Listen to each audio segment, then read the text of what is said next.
வணக்கம். சாவித்திரி சமையலுக்கு உங்களை வரவேற்கிறேன். இப்போ அருமையான சுவையில் சத்தான பீன்ஸ் பொரியல் வித்தியாசமான சுவையில் எப்படி செய்யலாங்கிறத பார்க்கலாங்க. பீன்ஸினுடைய நன்மைன்னு பார்த்தோன்னாங்க, பீன்ஸ் சிறுநீரக கற்களை கரைக்கிறதுக்காகட்டும், சர்க்கரையின் அளவை சரியான விகிதத்தில் வச்சுக்கிறதுக்காகட்டும் அதிகப்படியான நார்ச்சத்து நிறைஞ்சதுங்க. நோய் எதிர்ப்பு சக்திக்கு ஏற்றது. வாரத்தில் ஒரு முறையாவது பீன்ஸ் உணவில் எடுத்துக்கிறது ரொம்ப நல்லதுங்க. இது எப்படி செய்யலாங்கிறத பார்க்கலாம். வாங்க இப்போ வீடியோக்குள்ளே போகலாம். 1/2 கிலோ பக்கம் பீன்ஸ் எடுத்துங்க. நல்லா கழுவிட்டு பொடி பொடியாக நறுக்கி வச்சுருக்கேன்.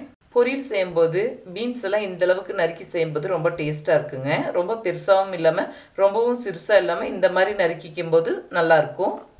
பொரியல் தாளிச்சு விடுறதுக்குங்க 2 டீஸ்பூன் எண்ணெய் ஊற்றிக்கிறேங்க. இப்போ எண்ணெய் சூடாயிடுச்சுங்க. தாளிக்க 1/2 டீஸ்பூன் கடுகு பொரியறது கூடவே 1/2 டீஸ்பூன் உளுந்தம்பருப்பு. கடுகு உளுந்து பொரிஞ்சிருச்சுங்க. இது கூடவே 10 சின்ன வெங்காயம் பொடியாக நறுக்கி வச்சுருக்கேன். இதை சேர்த்து வதக்கி விட்டுக்கலாங்க. இது கூடவே சிறிதளவு கருவேப்பிலை. சின்ன வெங்காயம் இல்லாத பட்சத்தில் ஒரு மீடியம் சைஸ் பெரிய வெங்காயம் பொடியாக நறுக்கி சேர்த்துக்கலாம். இப்போ வெங்காயம் நல்லா வதங்கி வந்துருச்சுங்க. இது கூட நறுக்கி வச்சுருக்கிறேன் பீன்ஸை சேர்த்துக்கலாம். பீன்ஸ் கூட சிறிதளவு மஞ்சள் பொடி, ஒரு 1/4 டீஸ்பூனுக்கு குறைவாக மஞ்சள் பொடி, தேவையான அளவுக்கு உப்பு நல்லா கலந்து விட்டுக்கலாங்க. இப்போ தேவையான அளவுக்கு தண்ணி ஊற்றிக்கலாங்க. தண்ணி காய் பொரியலுக்கு அளவாக தாங்க தேவைப்படும். காய் வேகலைன்னா மறுபடியும் கூட கொஞ்சம் தண்ணி சேர்த்து வேக வச்சுக்கலாங்க. எடுத்த உடனே நிறையா தண்ணி சேர்த்து பொரியலுக்கு வேக வைக்கக்கூடாது. காய் வேக 150 ml தண்ணி விட்டுருக்கேங்க. பொரியலுக்கு 2 சில் தேங்காய் எடுத்துருக்கேங்க. இப்போ மிக்சியில் இந்த தேங்காய் சின்ன சின்னதாக நறுக்கி வச்சதை சேர்த்துக்கலாங்க. இது கூடவே காரத்துக்கு 3 வரமிளகாய், அவங்கவுங்க காரத்துக்கு தகுந்தளவு மிளகாய் சேர்த்துக்கலாங்க. 1 டீஸ்பூன் சோம்பு, 3 பெரிய பல் பூண்டு சின்ன சின்ன துண்டுகளாக நறுக்கி வச்சுருக்கேங்க. இதை சேர்த்துக்கலாம். 50 கிராம் பக்கம் வேர்க்கடலை எடுத்துருக்கேங்க. வறுத்த வேர்க்கடலைங்க.